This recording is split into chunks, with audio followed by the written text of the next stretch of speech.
Project name వచ్చేసి మెట్ robot. So first మనకి wifi ద్వారా వెబ్ పేజ్కి కనెక్ట్ అవ్వాలి. హాట్స్పాట్ ఆన్ చేసుకోవాలి. హాట్స్పాట్ నేమ్ వచ్చేసి అడ్వాన్స్ ప్రాజెక్ట్స్ హబ్. పాస్వర్డ్ కూడా సేమ్ ఉంటుంది. సో వన్స్ మీరు కనెక్ట్ అయిన తర్వాత మీకు ఐపీ అడ్రస్ అనేది జనరేట్ అవుతుంది కనెక్టెడ్ అయితే. ఎగ్జాంపుల్ చూపిస్తా చూడండి. ఇప్పుడు కనెక్ట్ అయింది నా వైఫై దానికి. అడ్వాన్స్ ప్రాజెక్ట్స్ హబ్ అనే దానికి కనెక్ట్ అయింది. సో ఇక్కడ ఏమేమి చూపిస్తే డిస్ప్లే అవుతాయంటే టెంపరేచర్, పల్స్ రేట్, స్టేటస్ ఎలా ఉంది అని చూపిస్తుంది. ఇది హ్యూమిడిటీ సెన్సార్, టెంపరేచర్ సెన్సార్ని సెన్స్ చేస్తుంది. ఇది పల్స్ రేట్. ఇక్కడ మీరు అబ్జర్వ్ చేస్తే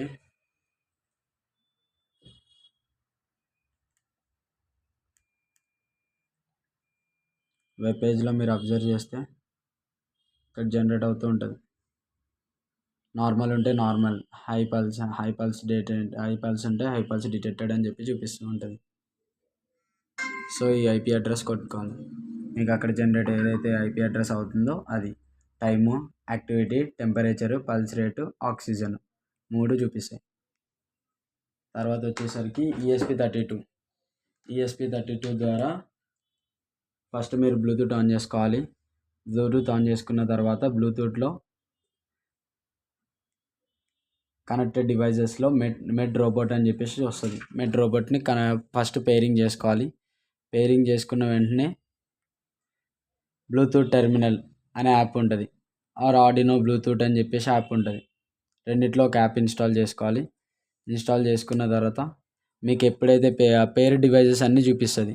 ముందుగా మీరు ఎప్పుడైతే పేర్ చేసుకున్నారో ఆ పేర్ డివైజెస్ అన్నీ చూపిస్తుంది. ఇప్పుడు మెడ్ రోబోట్ కనెక్టింగ్ వస్తుంది, కనెక్టెడ్.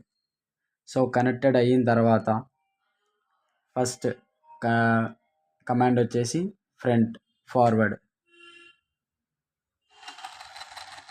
ఫార్వర్డ్ అని మీకు ఇక్కడ చూపిస్తుంది. తర్వాత బ్యాక్వర్డ్ $B#, బ్యాక్వర్డ్ సేమ్ అదేవిధంగా $R#, right side right, $L#, left. ఒకవేళ మీరు రోబోట్ని స్టాప్ చేయాలనుకుంటే $S#, స్టాప్ అయిపోతుంది. సో కంప్లీట్గా మీ ప్రాజెక్ట్ ఇది. ఇది వచ్చేసరికి ఆర్పిఎస్, ఇది వచ్చేసరికి మోటార్ డ్రైవ్, 2 మోటార్స్ రన్ అవ్వడానికి. ఇది వచ్చేసరికి ESP32. తర్వాత ఇది వచ్చేసరికి ESP8266 వైఫై నోడ్ MCU.